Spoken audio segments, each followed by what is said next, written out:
நடிகர் விஜய் வந்து ஒரு கட்சி தொடங்கினார். அந்த மாநாட்டில் என்ன சொல்றாரு? அவரு எல்லாத்தையும் பேசுறாரு, சினிமா டயலாக் மாதிரி எல்லாத்தையும் பேசி போட்டு கடைசியில் என்ன சொல்றாரு? ஒரு குடும்ப உறுப்பினர்களா சேர்ந்து நாட்டையில கொள்ளையடிக்கிறது மட்டுமே தொழிலாக கொண்டிருக்கிறார் என்று அவருக்கு எழுத கொடுக்கப்பட்ட அந்த டயலாக்க தவறாம சொல்றார். நடிகர் விஜய் அவர்களே, நாகரீகம் கருதி நான் பேசுகிறேன்.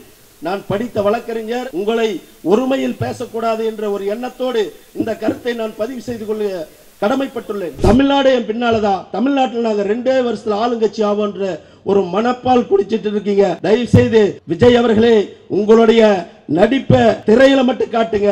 பொதுமக்கள் கிட்ட காட்டினா பொதுமக்கள் எப்பவுமே ஏமாற மாட்டாங்கிற தலைவருடைய டார்கெட் என்ன? 200+ தொகுதிகள் சொல்லியிருக்காரு. 234 தொகுதிகளிலும் திராவிட முன்னேற்ற கழகம் ஜெயிக்கும்.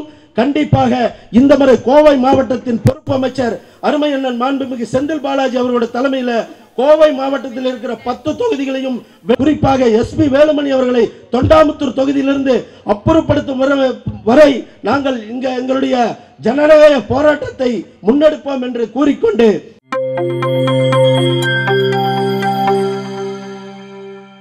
மாண்புமிகு துணை முதல்வருடைய பிறந்தநாள் விழா. ஏன் பிறந்தநாள் விழாவை கொண்டாட வேண்டும்? இன்றைக்கு 50 ஆண்டுகளுக்கு மேலாக திராவிட இயக்கம் தொடங்கி 75 ஆண்டுகள். அதே போல இந்த 50 ஆண்டுகள் இன்னும் தொடங்கி வருகின்ற 50 ஆண்டுகளுக்கு ஒரு அடுத்த தலைமுறையை இந்த திராவிட இயக்கத்தை எடுத்து செல்ல வேண்டும். அந்த எடுத்து செல்வதற்கு ஒரு திராவிட இயக்கத்திற்கு ஒரு தலைவர் தேவை. இன்றைக்கு ஆண்டு கொண்டிருக்கின்ற தமிழக முதல்வர் அவர்கள் சிறப்பான திட்டங்களை செயல்படுத்தி வருகிறார்கள். 2006 முத்தமிழறிஞர் டாக்டர் கலைஞர் அவர்களுடைய ஆட்சி பொற்கால ஆட்சி என்று அன்றைக்கு தமிழ் ஏடுகள் அனைத்தும் போற்றி புகழ்ந்த ஆட்சி. ஆனால் அதுக்கு அடுத்து நடைபெற்ற தேர்தலிலே திராவிட முன்னேற்ற கழகம் தோல்வி அடைகிறது. அப்போ ஒரு பெண்ணிடம் ஒரு பேட்டி எடுக்கிறாங்க. அப்ப பேட்டி கேட்கிறாங்க, ஏன் இந்த மாதிரி வந்து தோத்துருச்சு, ஏன் நீங்க எல்லாம் ஓட்டு போடலன்னு கேட்டா, அன்னைக்கு வந்து முத்தமிழறிஞர் கலைஞர் அவர்கள் மிக சிறந்த ஒரு கட்டுமானங்களை, நாட்டிற்கு தேவையான கட்டுமானங்களை, அடிப்படை உள்கட்டமைப்புகளை செய்தார். அப்ப சொன்னாங்க, நீங்க வந்து ஆட்சிக்கு செஞ்சீங்க, ரோடு போட்டீங்க, பாலம் கட்டினீங்க, எல்லாம் பண்ணீங்க, தனிநபர்கள் எங்களுக்கு என்ன செஞ்சீங்கன்னு கேட்டாங்க. அதை ஒட்டி அடுத்த வரியாக 2011 வந்து 2006 வந்து மீண்டும் ஆட்சிக்கு வந்த தலைவர் அவர்கள் இலவச வண்ண தொலைக்காட்சி பெட்டி உள்ளிட்ட பல்வேறு நலத்திட்டங்களை அறிவித்தார். அப்போ தனிநபர்கள் பலனடைந்தார்கள். ஏழைகள், தாழ்த்தப்பட்டவர்கள், பிற்படுத்தப்பட்டவர்கள் என அனைவரும் சிறப்பான முறையிலே பொருளாதாரத்தில் மேம்பாடு அடைவதற்கு அந்த திட்டங்களை கொண்டு வந்தார் தலைவர் கலைஞர் அவர்கள். அதனுடைய தொடர்ச்சியாக 1919 தொடங்கப்பட்ட நீதி கட்சியின் தொடர்ச்சியாக, ஆட்சியின் தொடர்ச்சியாக எப்படி திராவிட முன்னேற்ற கழகம் தொடங்கப்பட்டு இன்றைக்கும் மிகப்பெரிய அளவிலே இந்த மக்களுடைய முன்னேற்றத்திற்காக பாடுபட்டு வருகிறதோ, மாநில சுயாட்சி அதிகாரங்களை மீட்டெடுப்பதற்காக எப்படி தலைவர் தளபதியார் அவர்களும் இன்றைக்கு இளம் தலைவர் அவர்களும் பாடுபட்டு கொண்டிருக்கிறார்களோ, அதை போல அனைத்து மகளிருடைய மேம்பாட்டிற்காக இன்று நடைபெற்றுக் கொண்டிருக்கிற திராவிட மாடல் ஆட்சி எண்ணற்ற திட்டங்களை செயல்படுத்தி வருவது. அனைத்து பேச்சாளருங்க பேசினவங்க எல்லாமே ஆட்சியினுடைய சாதனைகளை பற்றி பேசினாங்க. பெண்களுக்கு என்னென்ன செய்து கொண்டிருக்கிறார் மாண்புமிகு முதல்வர் அவர்கள்? திராவிட மாடல் ஆட்சி என்னென்ன செய்து கொண்டிருக்கிறது? மகளிர் உரிமை தொகை, கட்டணமில்லா பேருந்து பயணம், அதே போல குழந்தைகளுக்கு காலை சிற்றுண்டி உணவு திட்டம், இன்றைக்கு மகளிர் உரிமை தொகை என்கிற ஒரு மாபெரும் புரட்சிகரமான திட்டம். மகளிர் அனைவரும் வீட்டு வேலை செய்வதற்கு மட்டும் கிடையாது, உங்களுக்கு உரிமை இருக்கு. ஆகவே அண்ணன் தம்பியாக நினைத்து, உங்களுடைய ஒரு சகோதரனாக நினைத்து உங்களுக்கு நான் உரிமை தரேன்னு சொல்லி மாதம் 1000 ரூபாய் தந்துட்டு இருக்கார் தலைவர் நமது தளபதியார் அவர்கள். இது இன்றைக்கு அத்தனை இந்தியாவில் உள்ள அத்தனை மாநிலங்களுக்கும் ஒரு முன்னுதாரண திட்டமாக இன்றைக்கு மகளிர் உரிமை தொகை திட்டம் செயல்படுத்தப்பட்டுகிறது. இப்போ சமீபத்திலும் கூட பீகார்ல தேஜஸ்வி யாதவ் என்ன சொல்லியிருக்காரு? நாங்க வந்து ஆட்சிக்கு வந்தா மாதம் 2500 ரூபாய் மகளிருக்கு உரிமை தொகை கொடுப்போம்னு சொல்லியிருக்காரு. இதுக்கெல்லாம் ஒரு முன்னெடுப்பாக, ஒரு முதன்மையான திட்டமாக தமிழ்நாட்டில் செயல்படுத்தப்பட்டு வந்தது. அது போன்ற எண்ணற்ற திட்டங்களை இன்றைக்கு மகளிர் மேம்பாட்டுக்காக செயல்படுத்தப்பட்டு வருகிறது. இந்த சாதனைகள் எல்லாம் பல்வேறு சாதனைகளை செய்திருக்கிறார்கள். அதில் இன்னும் சொல்ல போனா நமது முத்தமிழறிஞர் கலைஞர் அவர்கள் செய்த சாதனைகளில், அதாவது ஒரு தலைமுறை மாற்றத்தை உருவாக்கி இருக்கிறார். எப்படின்னு சொன்னா ஒரு அதாவது ஒரு மூன்றாம் பாலின இனத்தவர்களை வந்து கேலியும் கிண்டலமாக செய்த காலங்களை எல்லாம் மாற்றி அவர்களுக்கு திருநங்கை என்று பெயர் சூட்டி அழகு பார்த்தார். அதே போல ஒரு தாழ்த்தப்பட்ட சமுதாயத்தை சேர்ந்தவர்கள், அதுல பல பிரிவுகள் இருக்கு. அந்த பிரிவுகள்ல இன்னும் சொல்ல போனா அடுக்கப்பட்ட மூட்டைகளிலே அடிமூட்டையாக இருந்து வந்த அருந்ததியர் சமுதாயத்தை சேர்ந்தவர்களுக்கு 3% உள் இடஒதுக்கீடு என்கின்ற ஒரு வரலாற்று சிறப்புமிக்க திட்டத்தை கொண்டு வந்தார் மாண்புமிகு முதல்வர் அவர்கள். அதாவது முத்தமிழறிஞர் அவர்கள் அதை முன்மொழிந்து பேசியவர் மாண்புமிகு முதல்வர் அவர்கள். இன்னும் சொல்ல போனா அந்த அருந்ததியர்களுக்கு 3% உள் இடஒதுக்கீடு, அந்த இடஒதுக்கீட்டின் வாயிலாக இன்றைக்கு எண்ணற்ற பொறியாளர்கள், மருத்துவர்கள், வழக்கறிஞர்கள், பட்டதாரிகள் என பலரும் இன்றைக்கு பயன்பெற்று வருகிறார்கள். படிப்பில் மட்டும் கிடையாது, ஒவ்வொரு வேலை வாய்ப்பிலும் அந்த அருந்ததியர் சமுதாயத்தை சேர்ந்தவர்கள் 100 தாசில்தார் தேர்வானா 3 தாசில்தார் வந்து அருந்ததியர் சமுதாயத்தை சேர்ந்த வந்துருவாங்க. 100 கலெக்டர் வந்தாங்கன்னா 3 பேர் அந்த கலெக்டர் இதுல வந்து அருந்ததியர் சமுதாயத்தை சேர்ந்த வந்துருவாங்க. இன்னும் சொல்ல போனா அருந்ததியர் சமுதாயத்தை சேர்ந்த நான் முத்தமிழறிஞர் டாக்டர் கலைஞர் அவர்கள் கொண்டு வந்த 3% உள் இடஒதுக்கீட்டின் வாயிலாகத்தான் நானும் வழக்கறிஞர் பட்டம் பெற்றிருக்கிறேன் என்கிறது இந்த மேடையின் வாயிலாக நான் பெருமையாக சொல்லிக் கொள்கிறேன். காரணம் என்னவென்றால் எதற்காக சொல்ல வேண்டும், இன்றைக்கு கலைஞர் அவர்கள் கொண்டு வந்த அந்த திட்டம் இன்னும் எத்தனை ஆண்டுகளானாலும் ஒரு சமுதாயத்தையே தலைநிமிர செய்கிறது. அதற்காக கடந்த சட்டமன்ற தேர்தலில் இந்த அருந்ததியர் சமுதாயம் பெரும்பான்மையாக வசிக்கின்ற அந்த மேற்கு மாவட்டங்கள்ல பாத்தீங்கன்னா அங்கெல்லாம் பாத்தீங்கன்னா நிறைய அருந்ததியர் சமுதாயம் பெரும்பான்மையா கொத்து கொத்தா ஒவ்வொரு ஊர்ல வசிச்சுட்டு வந்துட்டு இருக்காங்க.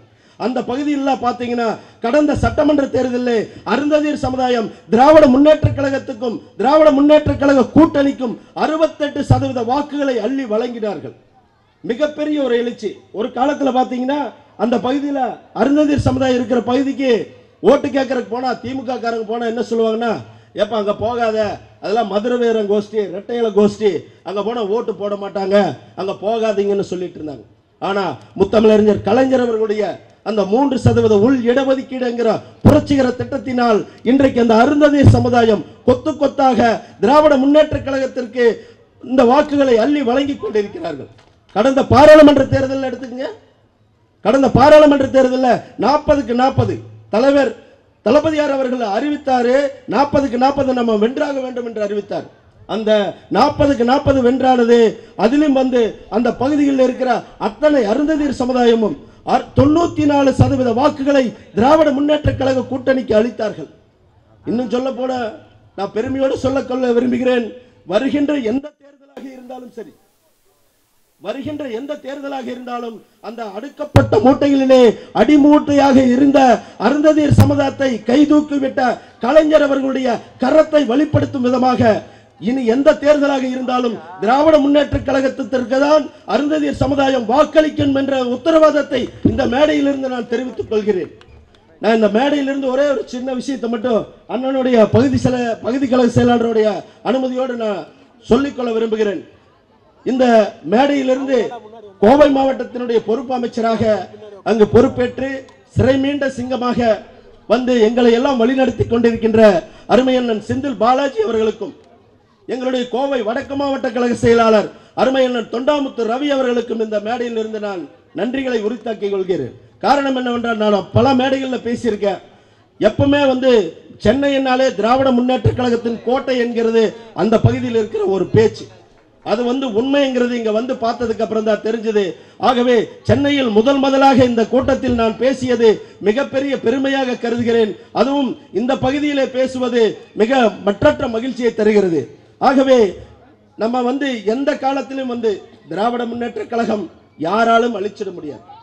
நம்ம ஸ்ரீலங்கா சொன்னாங்க, ஒவ்வொரு நடிகர் கட்சி தொடங்கினாங்க, கட்சி தொடங்கி கட்சி அழிச்சிருவாங்க, திமுக அழிச்சிருவாங்கன்னு சொன்னாங்க. திமுக பணங்காட்டு நரி, எந்த சலசலப்புக்கு மஞ்சாது என்று தளபதியார் அடிக்கடி சொல்லுவார். நம்ம வந்து பல நடிகர்கள் வந்து கட்சி தொடங்கி இருக்காங்க. இப்ப சமீபத்தில் விக்கிரவாண்டியில ஒரு நடிகர் விஜய் வந்து ஒரு கட்சி தொடங்கினார். அந்த மாநாட்டில் என்ன சொல்றாரு, அவரு எல்லாத்தையும் பேசுறாரு, சினிமா டயலாக் மாதிரி எல்லாத்தையும் பேசி போட்டு கடைசியில் என்ன சொல்றாரு, ஒரு குடும்பத்தின் பெயரால் ஒரு குடும்ப உறுப்பினர்களா சேர்ந்து நாட்டையில கொள்ளையடிக்கிறது மட்டுமே தொழிலாக கொண்டிருக்கிறார் என்று அவருக்கு எழுத கொடுக்கப்பட்ட அந்த டைலாக தவறாம சொல்றார். நடிகர் விஜய் அவர்களே, நாகரிகம் கருதி நான் பேசுகிறேன். நான் படித்த வழக்கறிஞர்.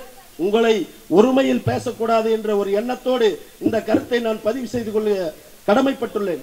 காரணம் என்னவென்றால், உங்களுடைய அரசியல் பின்புலம் என்ன, சினிமாவிலே உங்களுடைய நிலைப்பாடு என்ன, உங்களுடைய அரசியல் பின்புலம் என்ன? உங்க அப்பா இல்லைன்னா நீங்க இல்ல. அதே போல பலருக்கு தெரியும், நடிகை சங்கவி இல்லைன்னா விஜய்ங்கிறது யாருக்கு தெரியாது. அந்த அளவுக்கு ஒரு கேவலமாக இருந்து ஒரு ஒரு சாதாரண ஒரு பின்புலத்தில் இருந்து இன்றைக்கு தமிழ்நாட்டு ரசிகர்களுடைய பணத்திலே வாழ்ந்து கொண்டு இன்றைக்கு தமிழ்நாட்டு மக்களுக்காக பாடுபடுகின்ற திராவிட இயக்கத்தை நீங்க கொச்சப்படுத்த விரும்பினாலோ இல்ல திராவிட இயக்கத்திற்கு ஒரு சிறு கரை ஏற்படுத்த விரும்பினாலோ அதை ஒருபோதும் திராவிட முன்னேற்ற கழகம் மன்னிக்காது. அதே போல தமிழக மக்களும் மன்னிக்க மாட்டார்கள். நீங்க 10 போட்டோகளை வாங்கி வச்சிருக்கீங்க. ஒவ்வொரு தலைவர்களுடைய போட்டோவை 10 போட்டோவில் வாங்கி இவர் பனையூரில் இருந்துக்குவாரு. அந்த பனையூர் பண்ணையாரா இவர் பனையூரில் இருந்துக்குவாரு. 10 போட்டோ ஒவ்வொரு தலைவர்களுக்கும் அந்த நிகழ்ச்சி வருது, நினைவு நாள் நிகழ்ச்சி, பிறந்தநாள் நிகழ்ச்சி வருதுன்னா இவர் வீட்டில் அந்த போட்டோவை வச்சு ஒரு மாலை போட்டுருவார். உங்களுக்கு 2000 ரூபா தான் செலவு பண்ணிட்டு உங்களுடைய அரசியல் பாதையில் நீங்க தேர்ந்தெடுத்துட்டு நாளைக்கு இது திராவிட, அதாவது நாளைக்கு தமிழ்நாடு என் பின்னாலதான், தமிழ்நாட்டில் நாங்கள் 2 வருஷத்துல ஆளுங்கட்சி ஆவோன்ற ஒரு மனப்பால் குடிச்சிட்டு இருக்கீங்க. தயவு செய்து விஜய் அவர்களே, உங்களுடைய நடிப்பை திரையில மட்டும் காட்டுங்க. பொதுமக்கள் கிட்ட காட்டினா பொதுமக்களை எப்பவுமே ஏமாற மாட்டாங்கிற ஒரு எச்சரிக்கையை கொடுத்துட்டு உங்களுடைய வார்த்தைகளை அளந்து பேச வேண்டும். அதே போல இன்றைக்கு திராவிட முன்னேற்ற கழகம் நடைபெற்றுக் கொண்டிருக்கின்ற ஆட்சிக்கு எதிராக எடப்பாடி இல்ல, அண்ணாமலை இல்ல, யார் என்ன கருத்துக்களை சொன்னாலும் பொதுமக்கள் ஏத்துக்கிற எந்த மனநிலையிலும் கிடையாது. அந்த ஒரு கருத்தை சொல்லிட்டு இன்றைக்கு நான் தென்னமநல்லூர், அதாவது கோயம்புத்தூர்ல தென்னமநல்லூர்ங்கிற ஒரு இடத்துல, அது தொண்டாமுத்தூர் தொகுதி, அண்ணனுக்கு தெரியும். தொண்டாமுத்தூர் தொகுதியினுடைய அமைச்சர் SP வேலுமணி அண்ணன் சொன்ன மாதிரி எடப்பாடி அவரும் கூட்டுக்கொள்ளையில மிகப்பெரிய ஆளு. அந்த SP வேலுமணியோட தொகுதியில தான் நான் இருந்தேன். அந்த தென்னமநல்லூர் பஞ்சாயத்தோட 10 வருஷம் நான் பஞ்சாயத்து போர்டு பிரசிடண்ட். அப்ப என்னன்னா அவர் என்னை கட்சியில சேர சொல்லி நிர்பந்தப்படுத்துறாரு.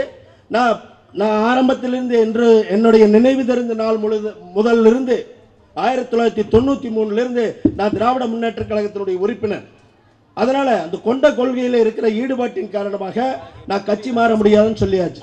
அதற்காக SP வேலுமணி அவர்கள் என் மீது 5 வழக்குகள் போட்டிருக்காங்க. கடைசியா அவருடைய அஸ்திரம் என்ன, ஊராட்சி மன்ற தலைவரிலிருந்து பதவியிலிருந்து என்னை தூக்கி அடிச்சார். இருந்தாலும் இன்றைக்கு எதற்கும் நாங்கள் இடம் கொடுக்காமல் வருகின்ற தேர்தல் தலைவருடைய டார்கெட் என்ன, 200+ தொகுதிகள் சொல்லியிருக்காரு. நம்ம ஸ்ரீலங்கா சொன்ன மாதிரி 234 தொகுதிகளிலும் திராவிட முன்னேற்ற கழகம் ஜெயிக்கும். கண்டிப்பாக இந்த முறை கோவை மாவட்டத்தின் பொறுப்பு அமைச்சர் அருமை அண்ணன் மாண்புமிகு செந்தில் பாலாஜி அவர்களுடைய தலைமையில் கோவை மாவட்டத்தில் இருக்கிற 10 தொகுதிகளையும் வென்றெடுத்து, இன்னும் சொல்ல போனால் குறிப்பாக SP வேலுமணி அவர்களை தொண்டாமுத்தூர் தொகுதியிலிருந்து அப்புறப்படுத்தும் வரை நாங்கள் எங்களுடைய ஜனநாயக போராட்டத்தை முன்னெடுப்போம் என்று கூறிக்கொண்டு அருமையான நிகழ்ச்சி, மற்றற்ற மகிழ்ச்சியோடு இந்த நிகழ்ச்சியிலிருந்து விடைபெற விரும்புகிறேன். இந்த நிகழ்ச்சியை சிறப்பான முறையில் ஏற்பாடு செய்த அருமையண்ணன் இளையராஜா அவர்களுக்கும், அருமையண்ணன் SPR அவர்களுக்கும், அதே போல வட்டக்கழக செயலாளர் ரஞ்சித் குமார் உள்ளிட்ட அனைத்து கழக நிர்வாகிகளுக்கும், பொதுமக்கள் அனைவருக்கும் என்னுடைய நீண்டதொரு நன்றியை தெரிவித்து வாய்ப்புக்கு நன்றி கூறி விடைபெறுகிறேன். வணக்கம்.